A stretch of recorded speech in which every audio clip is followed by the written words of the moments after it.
En verdad esa canción pega un poquito, o sea que bueno. Gracias, César. Ya se me iba a olvidar. Lo que quiero compartir hoy es un tema un poquito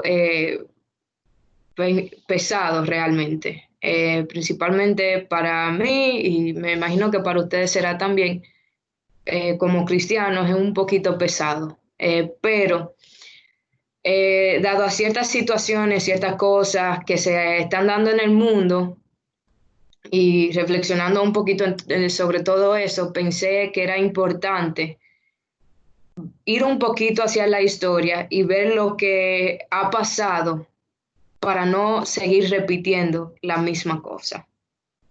Y creo que podemos aprender mucho de lo que ha pasado anteriormente, e independientemente de que a veces uno como que no quisiera admitir esa parte de uno ser cristiano, pero está. Eh, Quisiera que tengo algunos textos largos, no lo voy a leer todo. Cuando lo presento, lo voy a presentar porque quiero que vean de dónde lo saco, que lo tengan ahí por si lo quieren leer, pero solo voy a leer porciones, pero va a estar ahí por si quiere leer la cosa entera. Y quiero que sea, como es un poquito, es mucha historia, quiero que sea un poquito más conversatorio, no sé si se decía así, pero donde podamos dialogar un poquito y si hay alguna pregunta durante el proceso, me pueden interrumpir sin problema y hacer su pregunta o hacer un comentario o algo que notan. Eh, entonces, no es igual que Zoom aquí cuando presento. Entonces se me hace un poquito más fácil si le da a unmute, o sea, pone el micrófono que no esté en mute y luego eh, me habla y así yo sé que alguien está hablando porque no puedo ver la cara de todo el mundo. Denme un segundo para ver si hago aquí eh, una cosita. Present, no, custom slide. Present individual. Okay. Ahí a ver si puedo lograrlo poner en... Ok, tal vez esto funcione. Ok, tengo un PowerPoint aquí que voy a compartir.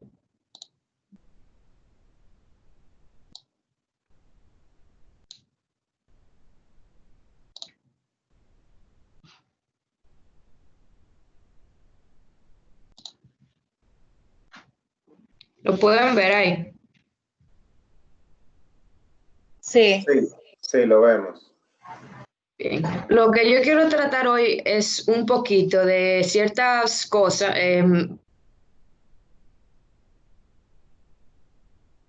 Se fue. Se fue Sara. Parece que se le fue la luz, habrá sido. Creo que se le fue la luz. Ella tiene suerte.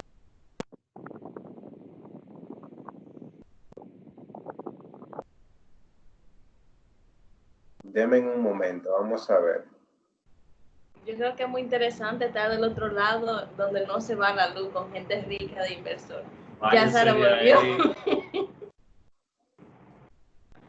Se fue la luz, Sara. No, me sacó, no sé por qué. Tal vez le di ahí a un botón, no sé.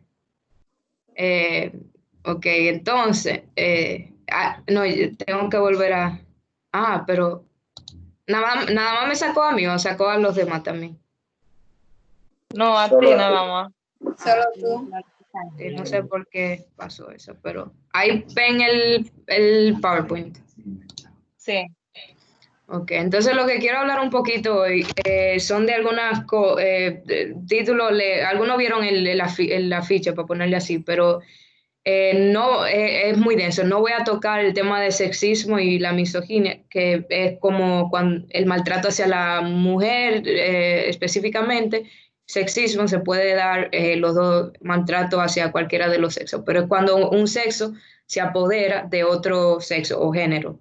Eh, voy a tratar más bien varios temas en cuanto a la esclavitud y el genocidio también. Cada una de estas cosas realmente fueron, créase o no, el origen fue cristiano. O sea, es decir, los cristianos apoyaron bíblicamente estas cosas. Entonces eso es lo que yo quiero más o menos presentar un poquito hoy, porque creo que es bueno hacernos la pregunta, ¿cómo llegamos ahí? O sea, ¿cómo llegamos a ese punto?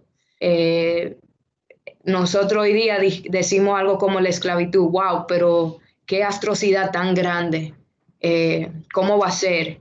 Sin embargo, cuando se va a la historia, fueron los mismos cristianos que apoyaron eso y comenzaron eso.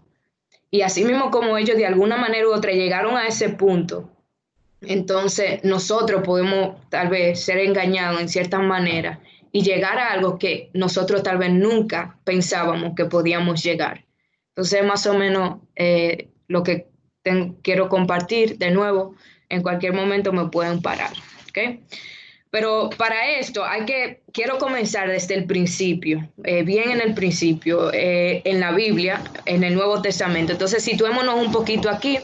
Ya Jesús asciende al cielo, ¿verdad? Entonces ahora estamos en el tiempo donde el evangelio se está esparciendo, pero el evangelio se está esparciendo. Hay un pasaje que dice que se va a esparcir de Judea a Jerusalén, a Samaria y a todo el mundo. La manera en la que esto estaba pasando es a través de mucha persecución. Muchos de los discípulos ya para este punto habían muerto con muerte de mártir. Muchos de ellos crucificados, algunos de ellos le quitaban la piel y sucesivamente. O sea, eran muertes muy feas, muy feas. Pero así fue. Hay una frase famosa, la sangre de los mártires es la semilla de la iglesia. En otras palabras, la manera en que el evangelio se esparció, la iglesia se fundó, fue la muerte de esta persona, de los discípulos que dieron su vida por el evangelio y por lo demás. Entonces ahí más o menos quiero hablar un poquito. Hubo un incendio en el 64 después de Cristo. Cuando yo digo después de Cristo, no me refiero a su crucifixión, sino al nacimiento. Entonces ahí se comienza a contar. Jesús nace y se comienza a contar. 64 años alrededor de eso. Hubo un incendio en Roma. Como conocen, tal vez han mencionado escuchar el nombre de Nerón. Nerón fue un emperador muy brusco y muy malo, y este incendio se dice que fue provocado, pero para él no le cayó mucha infamia a él y lo estaban culpando del fuego. Entonces, para él quitarse eso de encima, él culpó a los cristianos y comenzó a decir que los dioses se habían enfadado y que el fuego pasó porque los dioses estaban enfadados, porque los cristianos estaban adorando a otro dios, que no eran los dioses romanos. Y entonces, por eso, él dice, por esta razón hay que matarlo a todito, básicamente. Pero quiero que veamos un poquito cómo se está dando esto. Entonces, hay un historiador, se llama Tácito, él es un historiador romano, y él tiene un libro, tiene un nombre un poquito medio, ¿verdad? Pero se llama Anales. ¿Okay? Y aquí él cuenta muchas cosas, pero dentro de ellas él está haciendo un recuento de este incendio y de lo que pasó, y aquí es donde pueden ver cómo Nerón culpó a los cristianos y todo eso. Específicamente quiero que nos enfoquemos en la letra roja, donde dice cómo fueron castigados, cómo fueron maltratados. Dice, fueron pues, es decir, los cristianos, castigados al principio los que profesaban públicamente esta religión, es decir, los discípulos, y después por indicio de aquellos, una multitud infinita, es decir, aquella gente luego que comenzaron a aceptar ese evangelio que los discípulos estaban llevando. No tanto por el delito del incendio que les imputaba, como por haberles convencido de general aborrecimiento a la humana generación. Cuando Tácito habla de general aborrecimiento, está hablando de la religión. Para Tácito, como historiador romano, la religión cristiana es como es una basura, para ponerlo así, por eso le llama así. Añadióse a la justicia que se hizo de estos. Entonces, escuchen bien la manera en la tortura acerca de esto, ¿verdad? La burla y escarnio con que se les daba muerte. A unos vestían de pellejos de fieras, vestían de pellejos de animales, para que de esta manera los despedazasen los perros. A otros ponían en cruces. A otros echaban sobre grandes rimeros de leña, a los que, faltando el día, es decir, cuando era de noche, pegaban fuego, para que ardiendo con ellos sirviesen de alumbrar en las tinieblas de la noche. En otras palabras, algunos lo ponían en cruce, a otros lo vestían de piel como de diferentes fieras, para que luego vinieran los perros, algunas veces leones también, y se lo comieran. Lo despedazaban, pero todo esto estaba pasando vivo. Y a otros lo prendían para alumbrar la noche, es decir, antorcha humana, eran antorcha humana. Ese era el tipo de persecución que pasó. Esto, estamos alrededor, ya yo había dicho, ¿verdad? 64. Luego viene un emperador que se llama Diocleciano. Estamos ahora en el año 303. Han pasado alrededor de 200 años.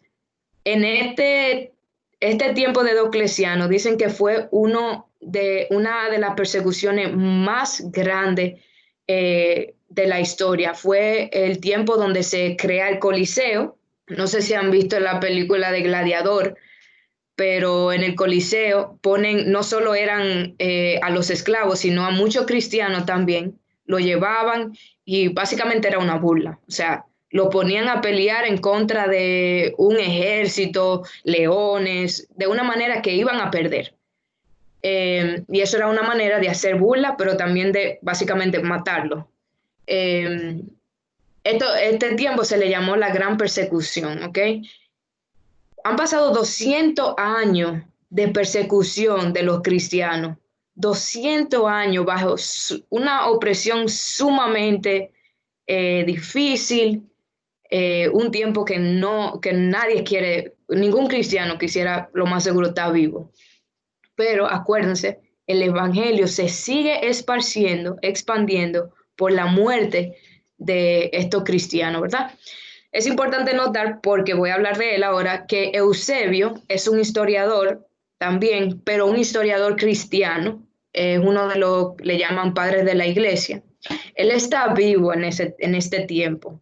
Él está viendo todo lo que está pasando. Él está viendo, y él no fue perseguido propiamente, pero él estuvo y vio muchas de las persecuciones que sí se dieron.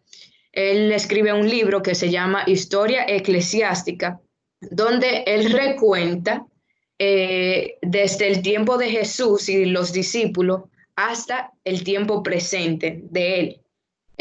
Y dentro de ese, él tiene el libro 8 y 9, son, creo que si mal no recuerdo, 13 libros en total. Los libros 8 y 9, o capítulos 8 y 9, son 2 capítulos completos acerca de los mártires, de los discípulos y de los cristianos. Y él habla ahí muchísimo de lo que está pasando y de todo eso. Pero la historia sigue. Vamos ahora a adelantarnos un poquito, ¿ok? Estamos en el 303 aquí, pero me voy a adelantar un poquito, unos 20 años, al 325, donde se crea algo muy famoso que hoy día nosotros en alguna iglesia se dice, el Concilio de Nicea.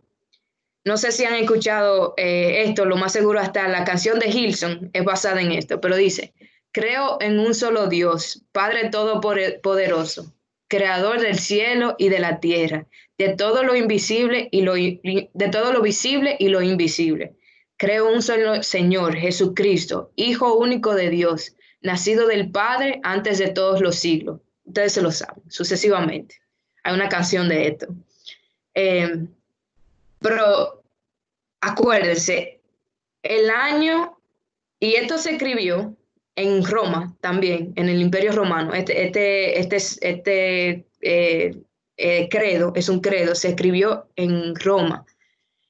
Han pasado algunos 23 años, ¿verdad? Estábamos en el 303 cuando había una persecución grandísima y de repente se escribe un credo para que los cristianos puedan distinguirse y puedan decir, sí, nosotros, y confesar su fe. Hay una pregunta que nos tenemos que hacer. Fueron 23 años de diferencia. ¿Cómo es que el imperio más opresivo de la historia vino a ser el imperio cristiano más grande? El Vaticano hoy día está en Roma. Los papas salieron del imperio romano. La religión católica se le llama, por lo menos en inglés se le llama Roman Catholic o católica romana. No sé si se dice así en español también. ¿Ok? La religión... Sí, le dicen el católico romano y no sé qué cosa más. Católico Exacto. apostólico romano, algo así. Exacto, entonces, incluso en el nombre, ahí está cómo la religión cristiana nació o en un sentido, vino de ser en toda Roma, el imperio más opresivo de la historia. No se lo yo me lo encuentro rarísimo eso, cómo, o sea, increíble realmente. Alguien, no sé si tienen preguntas hasta ahí. No, ok. Entonces, es lo que quiero responder ahora es un poquito. ¿Cómo fue que pasó? Porque eso es algo rarísimo, que dio un giro, un 360 grados, ¿verdad? Hay que hablar un poquito de una persona que se llama Constantino, ¿ok? Entonces voy a retroceder. Adelanté para ver, el Imperio Romano se hizo cristiano de repente. Vamos a retroceder un poquito, ¿ok? Al año 312, ¿ok? En el 312, ahora mismo, el Imperio Romano se había vuelto muy, muy grande. En el tiempo de Nerón, el Imperio Romano solo había un emperador y él ponía como, por ejemplo, Pilato, que era un gobernador, ¿ok? Era como tener un presidente y senadores, ¿ok? Pero en este caso, el Imperio Romano creció tanto, fíjense en el mapa, aquí tenemos, esto es España y Europa, esto aquí es Italia, aquí está Grecia, aquí está Israel y Mediterránea, aquí está el norte de África. El Imperio Romano ha cubierto todo eso de manera de que ya era demasiada tierra para un emperador gobernar todo. Lo que se hizo fue que se dividió. Entonces aquí vemos la división. Constantino tiene la parte de España. Maximino tiene la parte aquí de donde está Jerusalén, la Tierra Santa, Israel y un poco de África y Mediterráneo, ¿ok? Entonces, Constantino lo que quiere lograr es unificar el imperio. Para eso, como en los tiempos antiguos, se tiene que dar una batalla. Entonces, la batalla del Puente Milvio fue esa batalla donde Constantino comienza a unificar el imperio. Esta batalla fue entre Constantino y Maximinio, que ahí pueden ver Constantino, ¿verdad? Y Maximinio, que tiene ese sector. Sí. Una pregunta entonces para mí que me interesa un poquito de la historia. Entonces, de acuerdo a lo que estamos viendo aquí en el mapa, Roma en esa época gobernó entonces Europa y Asia y parte de África. Gobernó parte de África, gobernó Europa y depende de que no gobernó Asia, no, porque Asia está un poquito más hacia, ¿cuál sería? Occidente, al oriente, un poco más al oriente, de donde enseña aquí. O por ejemplo, Asia queda un poquito más por aquí. No es Asia ya. No, Asia un poquito más para al lado. ¿Qué es eso verde que está ahí? Esto verde por aquí es Turquía hoy día. Aquí. Turquía hoy día. Ok, Aquí ya, abajo está Saudi Arabia. ¿Eh? ya. El Medio Ajá. Oriente. Sí, Medio Oriente, exacto. Exacto. Eso, el Medio Oriente. Ya, está bien. Eh, entonces, esta batalla sucedió el 28 de octubre del año 312. La noche anterior, ¿ok? 27 de octubre del año 312, Constantino tuvo un sueño. Todavía yo no le he dicho quién ganó la batalla, pero Constantino se dice que tuvo un sueño, ¿ok? Entonces yo quiero que miremos un poquito el sueño de Constantino. Eusebio, acuérdense, yo hablé de Eusebio. Eusebio es quien escribe sobre el sueño de Constantino. Y dice así: mientras esto imploraba e instaba perseverante en sus ruegos, se le aparece un signo divino del todo maravilloso.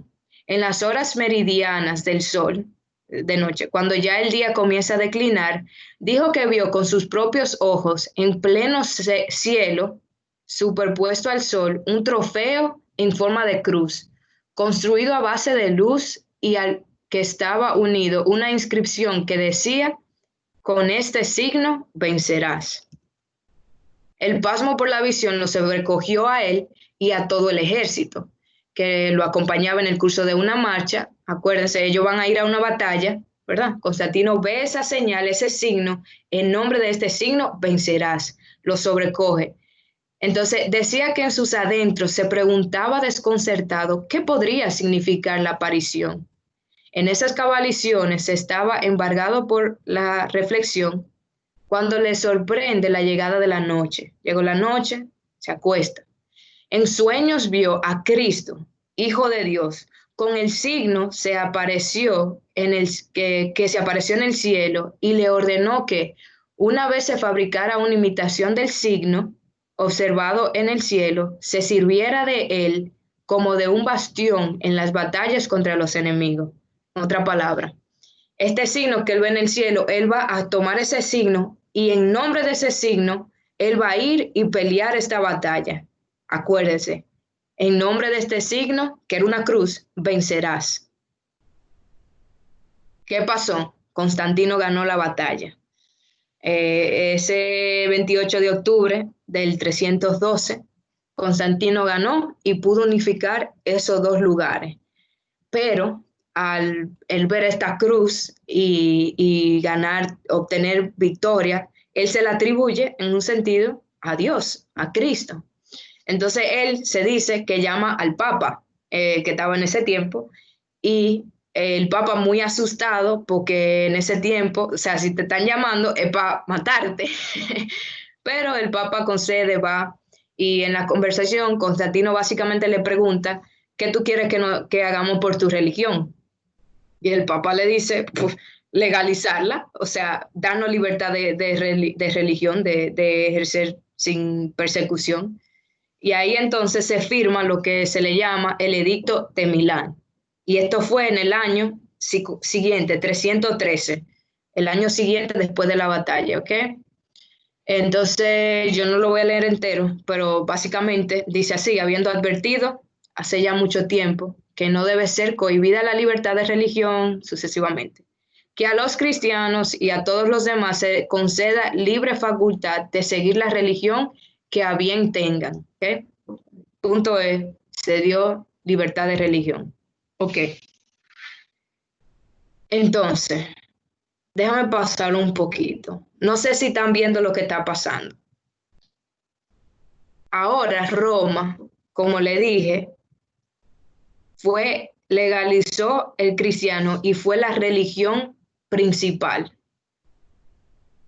El imperio más opresivo de la historia se convierte al imperio más grande y se hace cristiano.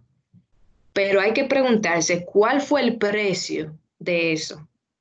¿Cuál fue el precio de la libertad de religión? Fue una batalla. Acuérdense, los discípulos. Los discípulos, ¿cuál fue el precio de la expansión de la religión? Una muerte que los discípulos mismos se ofrecieron a dar sus vidas. Un poco diferente a lo que está pasando aquí, no sé si se están dando cuenta. Pero ya para terminar con esta parte, luego Eusebio, quien es que está recontando la historia y eso, él termina hablando de cómo todo esto terminó, porque su propósito de la historia eclesiástica, la palabra eclesía en griego significa iglesia. Entonces él está hablando del tiempo de Jesús hasta el tiempo presente, la historia de la iglesia. Pero como cristianos sabemos que la historia de la iglesia termina con Jesús, no con Constantino. Sin embargo, así termina la historia eclesiástica de Eusebio. El Supremo Dios concedió los trofeos de victoria sobre los malvados y el nefario tirante, Maximiano, junto a sus consejeros, lo postró a los pies de Constantino. Aquí entonces Constantino es el gran vencedor que puso al nefario tirante, a ese malo emperador que perseguía a los cristianos y dio victoria a través de Constantino. Él fue quien trajo liberación. Constantino es el Mesías, en otra palabra. El Salmo 110, que es un salmo súper mesiánico, que habla, o sea, cuando digo mesiánico, se refiere al Mesías. Dice así: Jehová dijo a mi Señor, siéntate a mi diestra, hasta que ponga a tus enemigos por postrado de tus pies. Eso se refiere a Cristo. Eusebio se lo atribuyó a Constantino. No sé si van viendo ahí un poquito, ¿ok?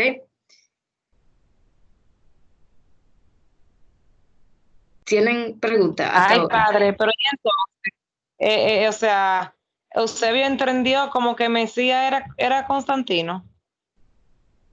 Yo no diría que él entendió eso, pero creo que atribuyó mucha, o sea, en un sentido sí, para Eusebio, y se entiende, una persona que vivió bajo persecución, Constantino fue el instrumento que Dios usó para traer liberación a los cristianos, y en un sentido sí fue como un tipo de Mesías.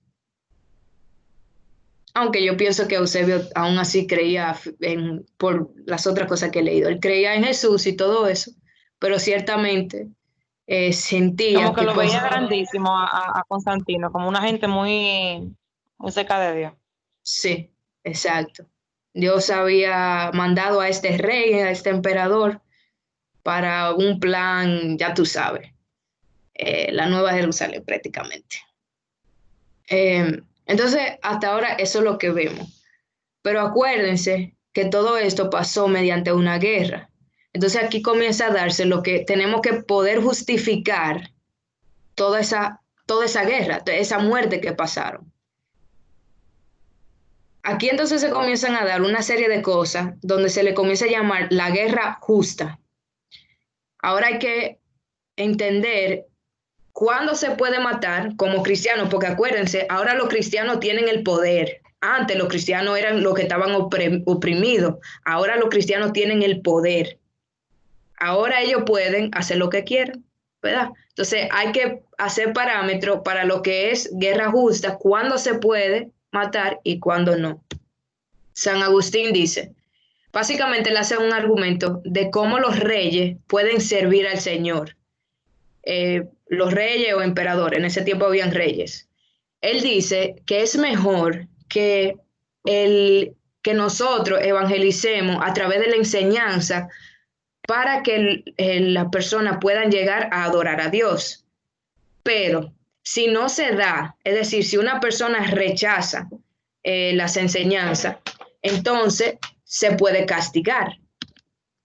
Entonces, básicamente, él dice así, no significa porque la primera conduce un hombre mejor, es decir, traerlo por enseñanza. Aquellos que se resisten deberían de ser descuidados, pues muchos han encontrado ventaja en ser primero obligados por temor y dolor, que luego entonces puedan ser influenciados por la enseñanza. En otra palabra, vamos a obligarlo, usar temor, mira, tú vas a ir para el infierno, o dolor en algunos casos, para entonces luego instruirlo en el evangelio y que así crea. Ya se está comenzando a ver dónde se está torciendo un poquito. Eso es un pasaje que tenía para ver que no es así, pero vamos a seguir. Entonces de ahí sale lo que es la guerra legítima. Constantino básicamente usó a Romanos 13, donde habla, lo dice aquí, pero muy claro, porque es servidor en el versículo 4, no puedo subrayar aquí, pero en el versículo 4 dice, porque es servidor de Dios para tu bien. Está hablando de los gobernantes. Se va en el versículo 1, dice, sométase toda persona a las autoridades superiores. ¿Okay? Entonces las autoridades están ahí para servir a Dios. ¿Cómo sirven a Dios las autoridades? Versículo 4. Si la persona hace lo malo, teme, porque no en vano lleva la espada. La espada es un instrumento de muerte, un instrumento de castigo. Entonces, pues es servidor de Dios. Las autoridades son servidores de Dios y vengador para castigar al que hace lo malo. De aquí, San Agustín dice, mira, los reyes, ¿cómo sirven a Dios? Castigando lo malo por forma de una espada, matando o dolor, básicamente. Okay.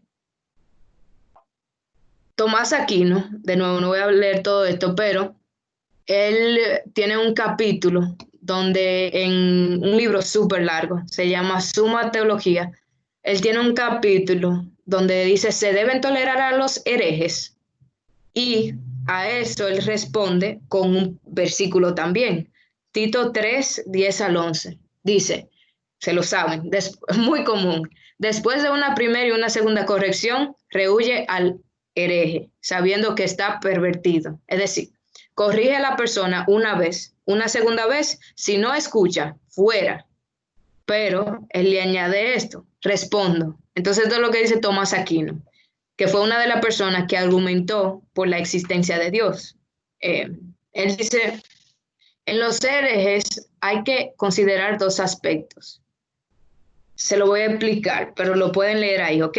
Básicamente, él argumenta que primero la excomunicación de la iglesia. Los herejes se deben de excomulgar de la iglesia.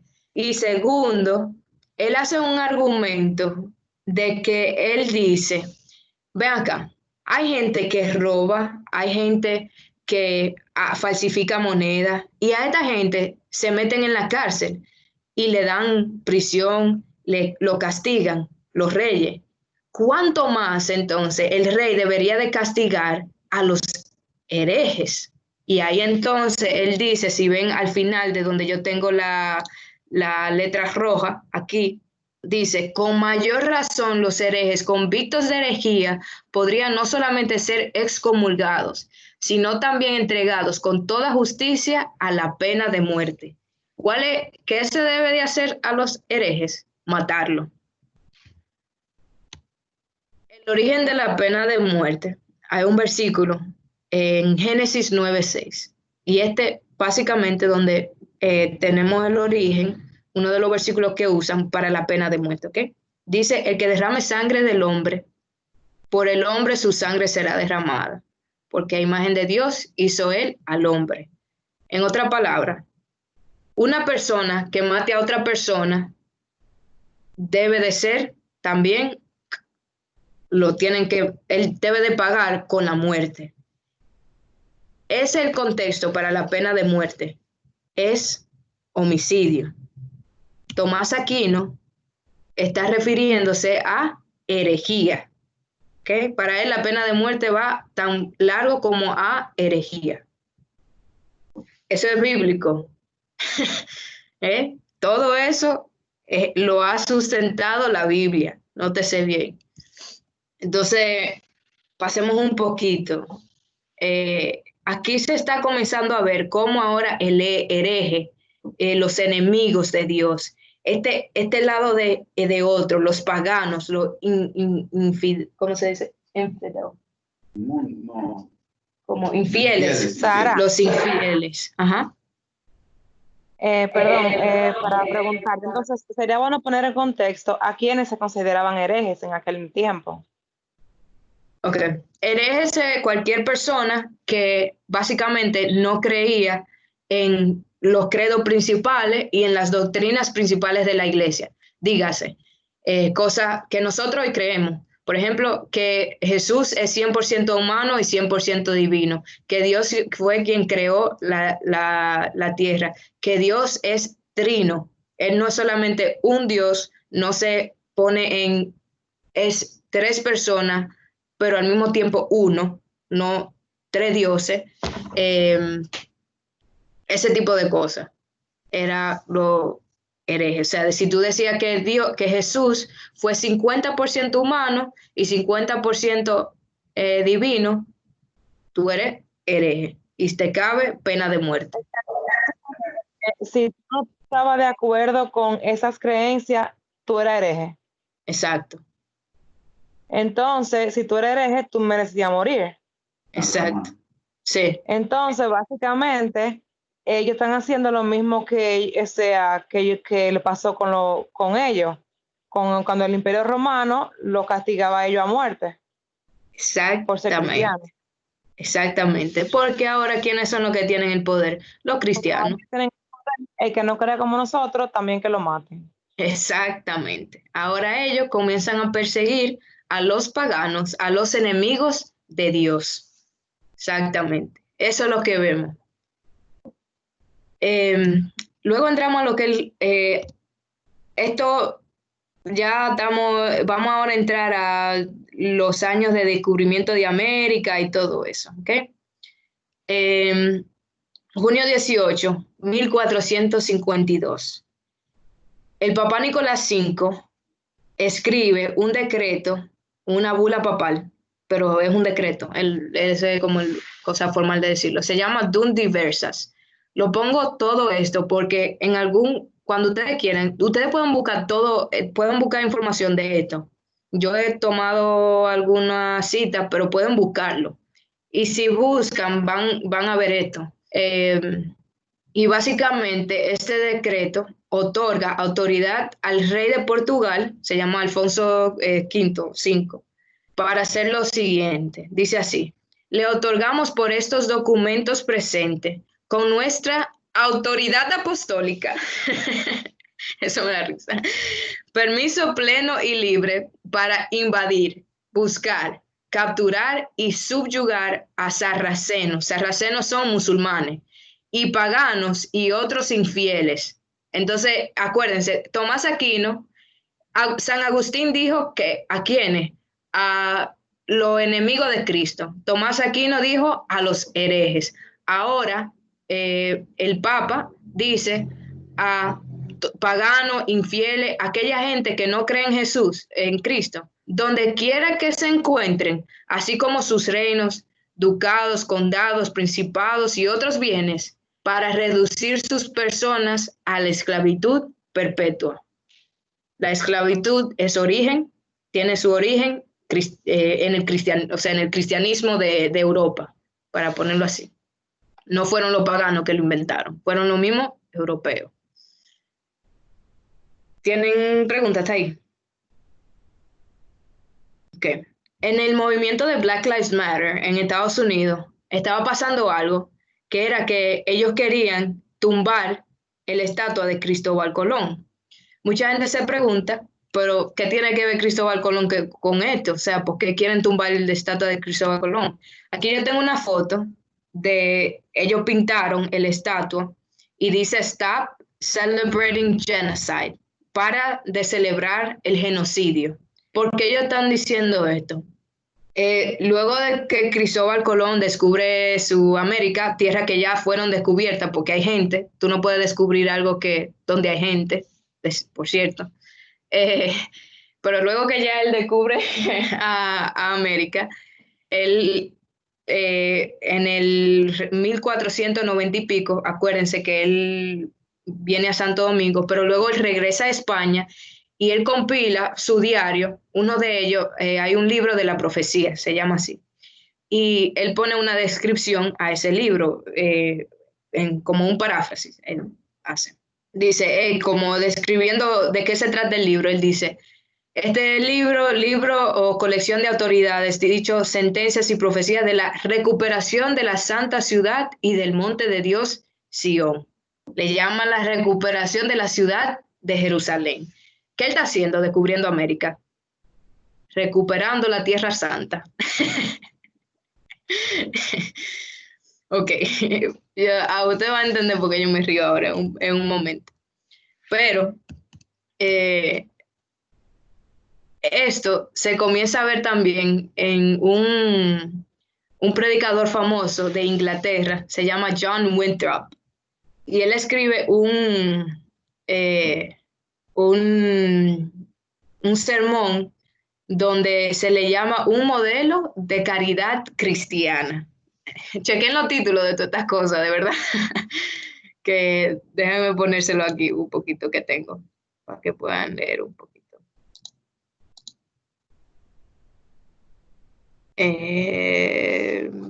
Aquí.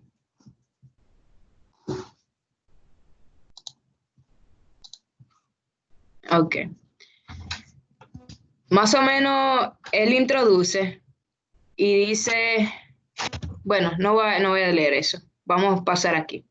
Básicamente él está argumentando de una comisión que se le ha dado a ellos y de por qué ellos deben mantener esta comisión que Dios se le ha dado a ellos, porque como cuerpo unido, Europa, Inglaterra, debe de aportar a esa comisión. Sabemos cuál es la comisión, de seguir descubriendo tierra y esclavizando gente.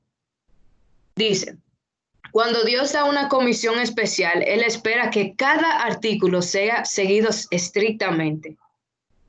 Él tiene base bíblica para esto también.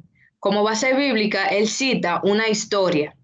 Cuando lo dio a Saúl una comisión para destruir a Amalek, le encomendó ciertos artículos y porque falló en uno de los menores y con una excusa justa, perdió su reino. Saúl perdió el reino porque falló a la comisión que Dios le había dado, que hubiera sido supremo. Si hubiera cumplido con su comisión. Así está actualmente la situación entre Dios y nosotros. Hemos entrado en una alianza con Él para este trabajo. Hemos recibido una comisión. Bien, voy a seguir leyendo porque no voy a leer esto entero. Él sigue diciendo, yo voy a leer un poco de la historia para que ustedes vean el contexto de esa historia de Saúl y Amalek, porque es muy importante. Dice también, encontraremos que el Dios de Israel está entre nosotros. Cuando 10 de nosotros podamos resistir a 1000 de nuestros enemigos. Los enemigos, ¿quiénes son? La gente que no cree en la religión cristiana. Cuando Él nos haga un halago y tal gloria que los hombres dirán de las haciendas futuras, el Señor la haga como la nueva Inglaterra. Ya no es la nueva Jerusalén, no, la nueva Inglaterra. Pues debemos considerar que seremos como una ciudad en una colina. Los ojos de todas las gentes están sobre nosotros. No sé si eso se le parece conocido, esa parte, una ciudad sobre una colina. ¿Alguien ha escuchado eso antes? Sí, ¿Saben de dónde? de la Biblia. Sí, está en Mateo 5:14, dice, vosotros sois la luz del mundo. Una ciudad situada sobre un monte o una colina no se puede ocultar, ¿verdad? Entonces, ellos van a ver esta gran Inglaterra y todo el mundo va a hablar bien de ella. No se va a poder ocultar. La historia que él menciona de Saúl y Amalek, la gran comisión que Dios le presentó a Saúl en la que él falló y por tal que ellos no fallen en su comisión de conquistar tierras. Miren cómo dice. Sara, Sí, otra pregunta, perdón que tú sabes que te voy interrumpiendo por el país, tú sabes, hilando y también tal vez ayuda a los demás también. claro, mejor, exacto, sí, no, a mí me gusta que me hagan preguntas porque así vamos conectando. Ajá, Mira, tú mencionaste ahorita a Cristóbal Colón, pero él era de España. sí, Entonces, lo que estamos leyendo habla de Inglaterra, que según lo que he leído, lo poco que sé de historia, Inglaterra en esos años invadió y se expandió en muchos territorios. sí, Entonces, ahí eso que leímos habla de cerca de una nueva Inglaterra, lo que le llaman New England. Ajá. Entonces, ¿cómo choca ahí lo que es Cristóbal Colón, por un lado, que es España, y entiende que es un llamado de Dios, con Inglaterra, que es otro país? Sí, Y también el mismo. España y Portugal se enfocaron mucho en América, en este lado El ¿cómo se continente. dice? Ajá, del continente. Sí hubo un tiempo luego donde Inglaterra, ciertamente, las 13 ciudades se le llama, de hecho, New England, eh, son 13 ciudades que quedan al borde de Estados Unidos, Nueva York, Massachusetts, esas ciudades, que sí, Inglaterra tuvo su tiempo donde invadió, pero Inglaterra también en el otro lado invadió a Sudáfrica y a otros lugares que no me acuerdo, pero de entre ellos, por eso si ustedes oyen el acento de Sudáfrica, bueno, primero, África entero es negro, pero Sudáfrica hay muchos blancos. Y segundo, si ustedes lo oyen escuchar, hablar, tienen un inglés como británico, por eso, porque fueron invadidos por los Inglaterra. ¿Cómo se da? Se da porque la religión cristiana tuvo en España, pero también en Inglaterra, se llegó a expandir así. Acuérdense cuando yo le enseñé el mapa del humano, aquí, mira, Inglaterra también está ahí. O sea, llegó hasta ese punto, toda Europa y todo por aquí. Ajá. Ok. Esa Entonces, fue en la el nombre de pregunta. Dios, tanto España por su lado, junto con Exacto. Portugal, estaban invadiendo cosas y Inglaterra Inglaterra también. también, exactamente, sí, en Okay. el nombre de Dios. Entonces, la historia Y las 13 que colonias él, eran de británica, ¿verdad? Las ¿quién? 13 colonias. Las 13 Sí, colonias sí, las 13 colonias del borde, que están al de borde de América. Estados Unidos, sí, Ajá. son de Britania, sí. Que Britania queda en Nueva Inglaterra, lo que pasa es que Nueva Inglaterra se divide entre dos, está lo que es Gran Bretaña y lo que es Escocia, pero en general todo se le llama Nueva Inglaterra, como Reino Unido. Eh, ajá, entonces la historia aquí, comenzando desde el versículo 2, ¿verdad? Ya Samuel dijo a Saúl, el Señor me envió a que te ungiera por rey, ¿ok? Entonces Saúl es rey. Y dice el versículo 2, así dice el Señor de los ejércitos, yo castigaré a Amalek por lo que hizo a Israel, cuando se puso contra él en el camino mientras subía de Egipto. Amalek, en otra palabra, hizo algo que a Dios no le gustó. Los enemigos, los paganos, de lo que esta gente hablan, no están siguiendo la religión, son enemigos de Dios. Entonces, ¿qué les toca? Bueno, lo mismo que dice aquí. ¿Y qué fue eso? Versículo 3. Ve ahora y ataca a Emelec y destruye por completo todo. Esta fue la gran comisión, señores. Y destruye por completo todo lo que tiene. Y no te apiades de él. Antes bien, da muerte tanto a hombres como a mujeres, a niños como a niños como a niños de pecho, a bueyes como a ovejas, a camellos como a asno. Destruye todo, todo. ¿Qué fue lo que Cristóbal Colón y John Winthrop en Nueva Bretaña hicieron cuando llegaron a esas islas? Esclavizaron y destruyeron todo, todo. Su gran comisión. Eh, no voy a entrar ahí. Eh, bueno, esto es una Biblia simplemente que tengo aquí. Está en el Museum of the Bible, pero fue una Biblia que se le hizo Inglaterra hizo para los negros esclavos, para ellos seguir expandiendo la religión cristiana, donde ellos sacaron un reguero de versículos y dejaron versículos como siervos, esclavos, sométanse a su amo, Canaán será siervo de Israel. Versículos como eso lo dejaron. Lo demás, como por ejemplo el Éxodo, una historia de liberación gigante, lo sacaron. O sea, no está. Y esa era la Biblia que le daban a ellos para leer.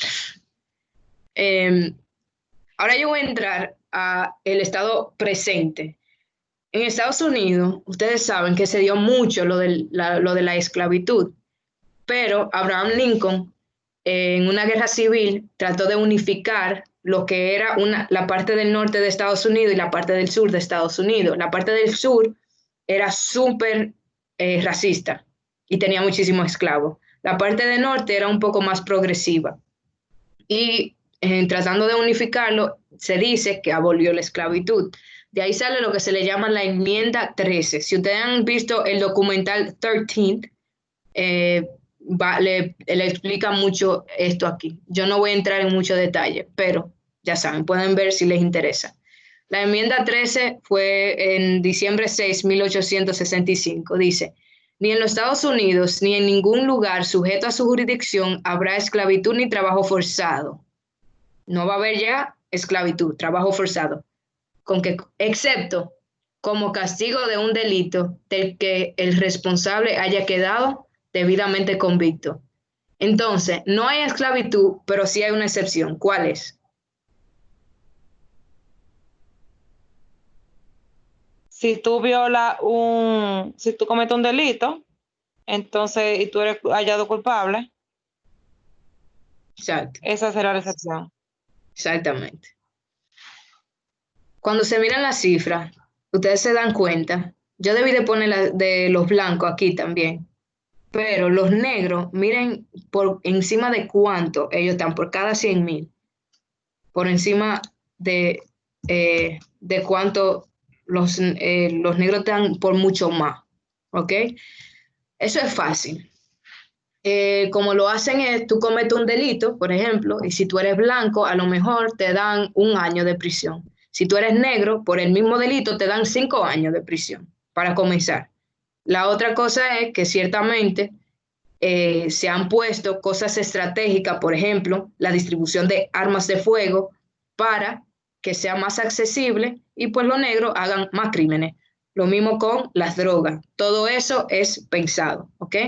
Y cometen delito, entonces lo encarcelan y trabajo forzado. Hay un libro, se llama Rethinking Incarceration, está en inglés, no sé si está en español, pero hago un poquito de esto.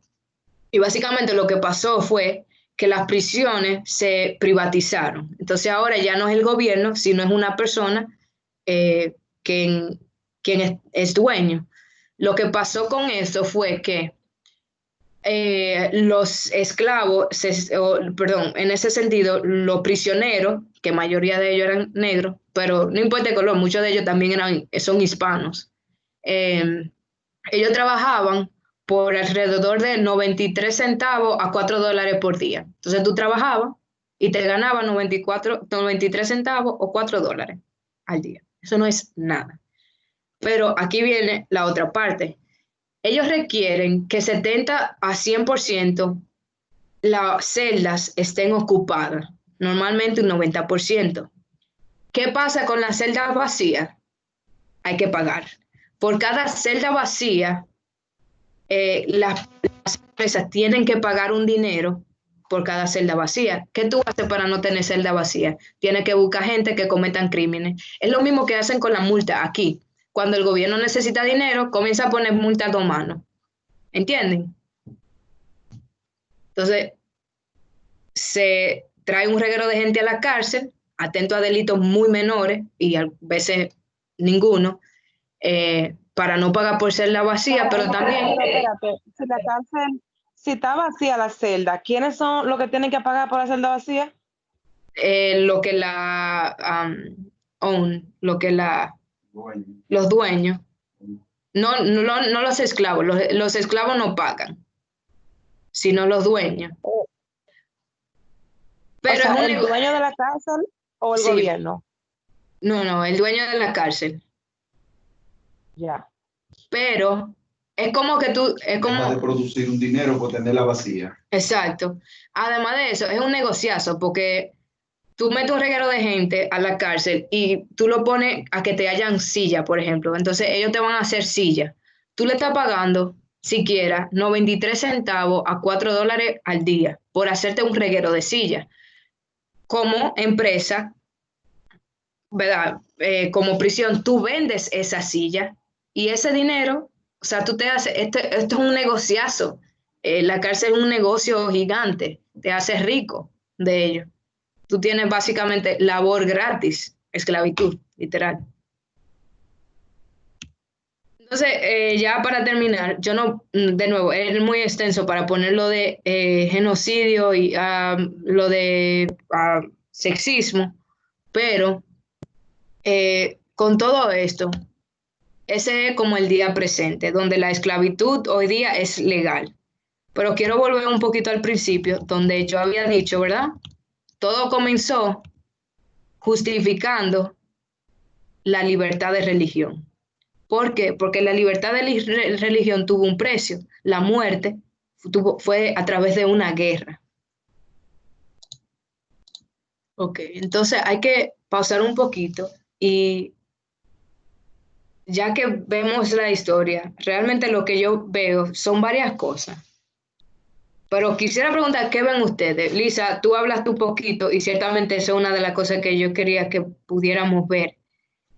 La diferencia, el contraste tan grande, donde los discípulos morían y ofrecían su vida, y así era que se expandía la religión, al cambio tan drástico, donde ahora los cristianos están en poder y matan a los paganos para expandir la religión.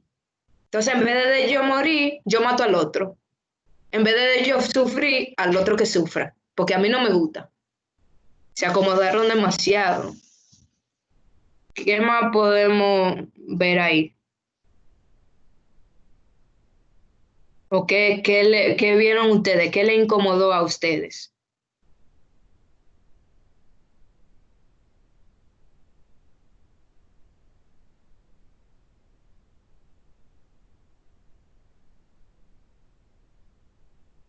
Yo veo esa parte, o sea, pasaron de ser perseguidos, entonces a perseguir.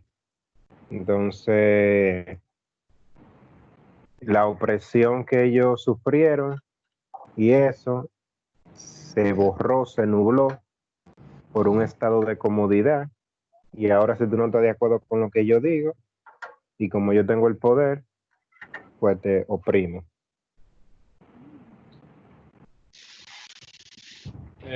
Otra es que, como estábamos hablando Cindy y yo aquí, pagan justos por pecadores, como dice uno. O sea, nos juzgan a nosotros por acontecimientos que hizo la misma iglesia, y ya tienen, o sea, la gente que los ateos o cualquier otra persona que no crea en el cristianismo, pero tiene conocimiento, se puede agarrar de eso. Y imagínate eso. Pero realmente,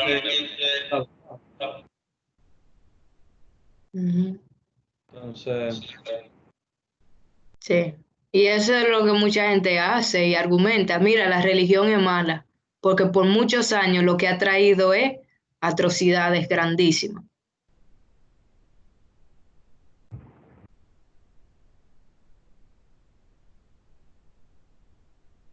Y que se apoyaron realmente en supuestamente la Biblia, o sea, bueno, supuestamente no, según ellos se apoyaron en la Biblia para entonces hacer muchísimo daño, ¿te entiendes?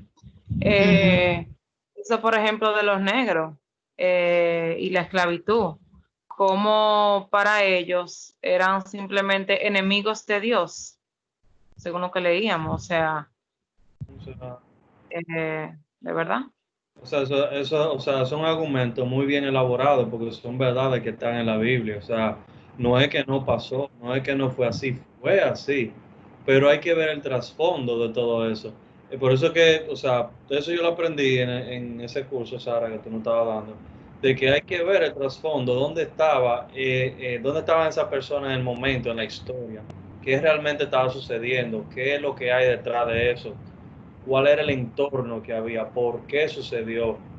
O sea, de tú escucharlo como se planteó, tú dices, cónchale, pero es verdad. O sea, Es que no hay, como yo contrarresto algo así.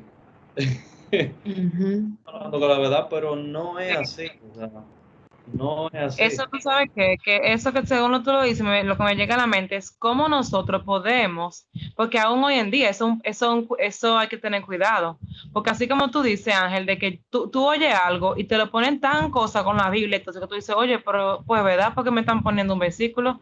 Entonces, eso es lo que me da a entender a mí, es cómo nosotros podemos torcer verdades de la Biblia para mi propio beneficio, para mi ventaja. Yo cojo algo que es verdadero porque está en la Biblia, pero entonces lo tuerzo, le doy un mensaje y como que no es realmente.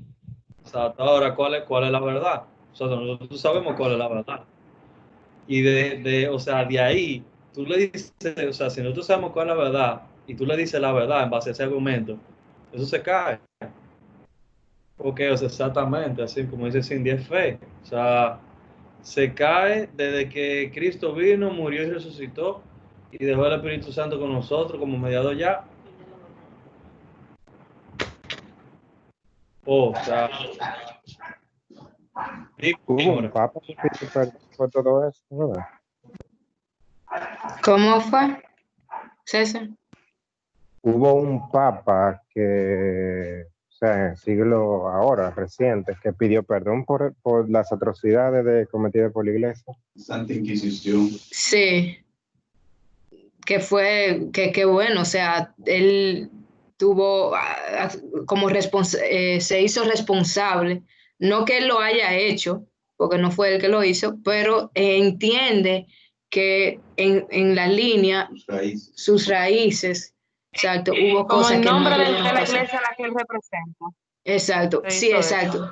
Si en el nombre de la iglesia se hicieron toda esta cosa, pues en el nombre de la iglesia, como que pedí perdón.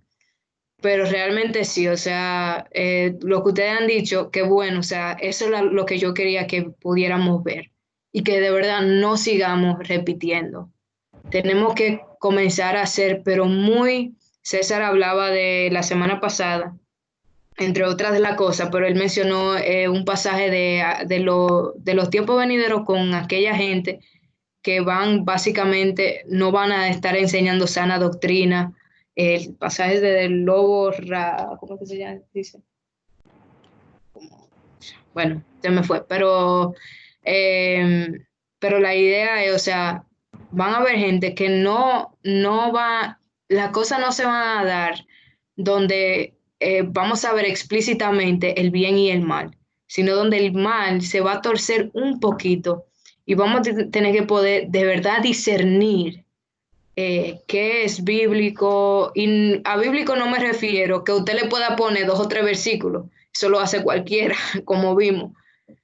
Poder interpretar, de verdad, conocer a Dios, conocer el corazón de Dios.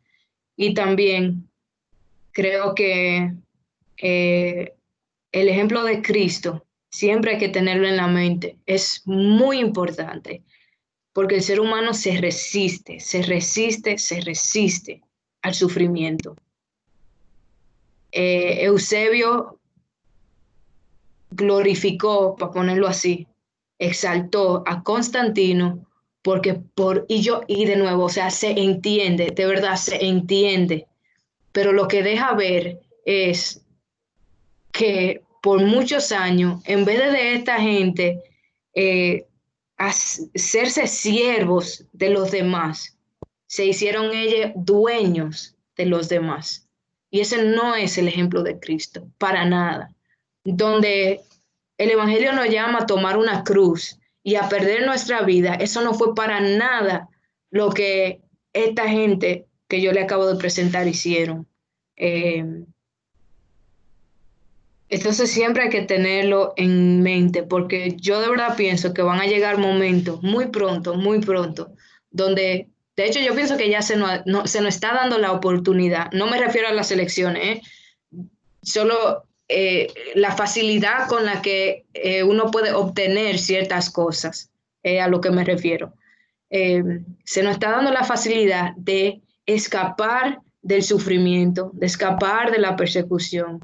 Y hoy día los cristianos, como está hoy día, que en medio de la misma política pueden con toda libertad hablar de lo que creen, pueden decir, no vamos a votar por fulano porque está en contra de nuestros principios, pero eso vendrá un tiempo donde un cristiano no va a poder hacer eso. Exacto. Ahora mismo está así, ¿verdad? Pero va a haber, como dice papi, un tiempo donde uno no va a poder hacer eso con toda libertad. Entonces, tenemos que de verdad preguntarnos, una, si estamos dispuestos, dos, qué tan cómodo nos estamos poniendo, porque es que yo pienso de verdad que se acomodaron demasiado. No fue de un pronto, fue algo muy progresivo, hasta que pasaron cosas que nunca pensaron que iban a pasar. No sé si alguien tiene otra cosa de añadir pero también es importante que ustedes sepan esas cosas, porque son argumentos que mucha gente hace y en un sentido, ¿verdad? Con razón. Van a venir tiempos donde de la misma manera sutilmente se van a ir entrando las diferentes corrientes y los cristianos van a dejarse confundir. Si no estamos en lo que Sara está alineado con lo que Sara está diciendo, realmente el evangelio apunta hacia Cristo y apunta hacia una dirección. Y si nosotros seguimos pensando que evitar la realidad que nos puede llegar, entonces yo digo, ojalá que no caigamos ahí, pero muchos cristianos van a estar o confundidos, van a estar negociando sus principios, van a estar dejándose hasta cierto punto engañar. Y entonces va a haber una mezcla que, digo, de paso, ya está. Hoy día se está predicando un cristianismo de posición, un cristianismo de título, un cristianismo de prosperidad, de bienestar. Y otra vez, yo no estoy criticando eso, lo que estoy diciendo es que en el nombre de Cristo, como dice Sara, se está mirando que los que son cristianos, los que están bien con Dios, son los que están prosperando. Y otra vez, el problema no es la prosperidad en sí mismo, porque Dios en su gracia y en su voluntad, si quiere prosperar a alguien, es poner la prosperidad como algo, como que es un punto a favor de lo que un cristiano debe ser. No sé si me entienden. No nos dejemos confundir. Ustedes que son jóvenes, de verdad, que vienen en generaciones más para adelante, en las cuales ustedes van probablemente a tener que enfrentarse a muchas situaciones. Hoy día estamos pasando por eso. Hubo alguien que no va a decir nombre, pero me dijo que una de las cosas que no le gustaba de la iglesia es que se predica mucho, como hay un tipo de como predicación acerca del sufrimiento, de los pobres, que no, entonces decía, como ¿dónde está la excelencia? Yo sé que yo soy una de las personas que este tema lo repite y lo repite y lo repite, y podrían mucho estar hartos de ese tema, de eso de seguir a Cristo. Ojalá que sepan ustedes, pero más allá, que yo no estoy en contra de la excelencia y del éxito. O sea, yo por lo menos he podido decir que en mi historia, cada cosa que he hecho, y no me estoy poniendo aquí de ejemplo necesariamente, pero lo que quiero decir es, o sea, que mi vida no demuestra que estoy en contra de eso. Si algo he hecho, de hecho al revés, o sea, tratar de ser excelente en cada cosa que he hecho. Ustedes saben mi historia con el karate, saben, me gradué, estoy haciendo mi maestría, o sea, yo no tengo problema con el progreso. Tengo un trabajo donde me van a pagar bien, no tengo problema con eso. Pero sí tengo problema cuando nos ponemos muy, muy cómodos, que nos resistimos a perder. O sea, ¿dónde yo veo el problema? Que si me quitan eso, yo siento como que me quitaron todo. Yo no puedo vivir sin eso. Ahí entonces hay un problema. Porque estamos confiando en algo, pero muy pasajero y en algo muy inestable. Y significa que estamos poniendo nuestra vista en cosas de la tierra, cosas que cuando vengan los momentos difíciles, se van, pero que se van. Entonces, por eso, y en mi propia vida, no es algo que me viene fácil. Me encuentro en las dos disyuntivas, en momentos de pérdida y en momentos de ganancia. En mi vida, lo que yo he visto que los momentos de ganancia son más fáciles que los momentos de pérdida. Por eso predico tanto, decir predico, pero o comparto tanto la importancia de aprender a perder. Uh-huh. Y no solo aprender a perder, sino el contentamiento, como decía Pablo, en momentos de pérdida. Si ustedes se encuentran en una posición de ganancia, de verdad, o sea, hay que darle gracias a Dios y celebrar. Pero yo espero, de nuevo, que no nos quedemos ahí y que podamos ser, no sé cómo explicarlo, pero es como un sentido de flexibilidad, donde no importa lo que pase, sea gane o sea pierda, mi fe se mantiene, mi amor por Dios se mantiene, mi amor hacia los demás se mantiene. Pero no sé si alguien tiene algo que quiere decir finalmente, si no yo voy a orar. A las 8 tenemos una celebración con Adonersi, despedida de soltera. Entonces yo tengo que salir temprano, pero quisiera orar antes de terminar. Si alguien tiene algo que quiere compartir, lo puede hacer, si no yo oro y pues terminamos. Esto se grabó, yo sé que fue mucho. Si alguien quiere ir atrás o me quiere hacer una pregunta de algo que yo leí, le interesa más, me la puede hacer. O si quiere mirar el video, lo puede ir y leer bien detallado la cifra que puse.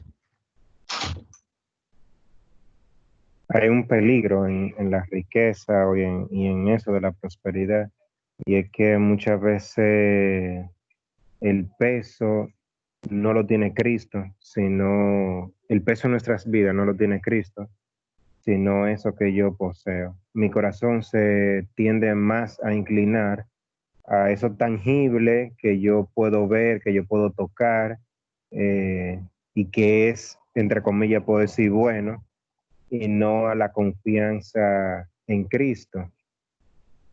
Entonces yo le llamaría como el peligro de las riquezas, si le pudiera poner un nombre.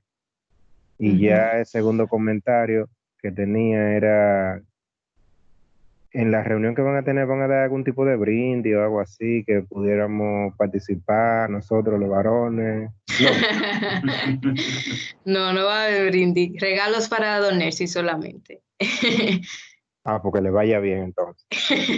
Gracias. Pero eso por Zoom, ¿verdad? Sí. Ay, santísimo. A zumbar todo el mundo. El regalo ya llegó. Yo lo que no lo he podido destapar. No, tiene que esperar, que eso tiene eso su... me dijeron. Sí, porque queremos verte y ver la reacción y compartir ese momento contigo. Y los hombres no pueden estar ahí seguros. El regalo está ahí. Sí, ya casi. Bueno, nada, señores, yo de verdad gracias por darme este momento después de compartir con ustedes. Yo sé que fue algo un poco extenso, pero también un poco denso. Pero gracias por escuchar, de verdad. Déjenme orar y entonces luego ya nos despedimos.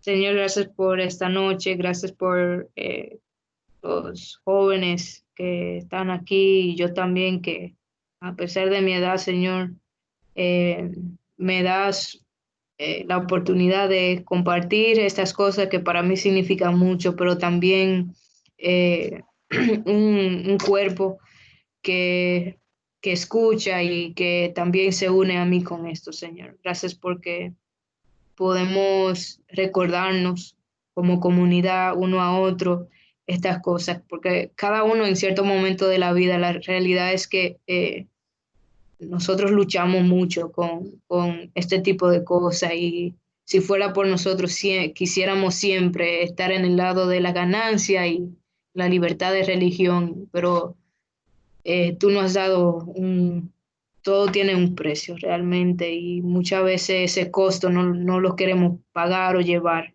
Eh, Te pido para que en esto, mientras va todo tan rápido, tú nos des fuerza, nos des amigos y amigas y una comunidad que de verdad pueda crecer, que podamos crecer juntos y amarnos juntos de tal manera de que juntos podamos mantenernos en la fe. En momentos donde muchas personas se va a confundir, como decía papi, dice la Biblia, Señor. Te pido por los que están, para que nos guarde. Guárdanos, Señor, de estas cosas. Y te pido mañana por las elecciones para que todo proceda bien y que no hayan complicaciones, que las cosas se den a salvo y seguras, que cada uno pueda ir, votar con bien y luego regresar a su casa sin tener ninguna aplicaciones ahí. Te pido por el próximo tiempo que vamos a tener también con Adonirsi, que será también de bendición para todos nosotros, poder compartir este cambio que va a haber en su vida, pero un cambio bueno, Señor. Eh, Continúa bendiciendo a través de la semana cada uno y el resto de la noche por lo que le queda. En nombre de Jesús. Amén. Muchas gracias, Sara. De nada, gracias a ustedes. Nada, ya saben entonces, las mujeres, las chicas, vámonos con algo. Exacto. César, yo te Bye. mando un mensajito está de chef tú. Te mando un Sí, mensaje sí. después para lo del video, ver cómo lo hacemos, lo ponemos, ¿está bien? Está bien. Pues nos vemos. Bye.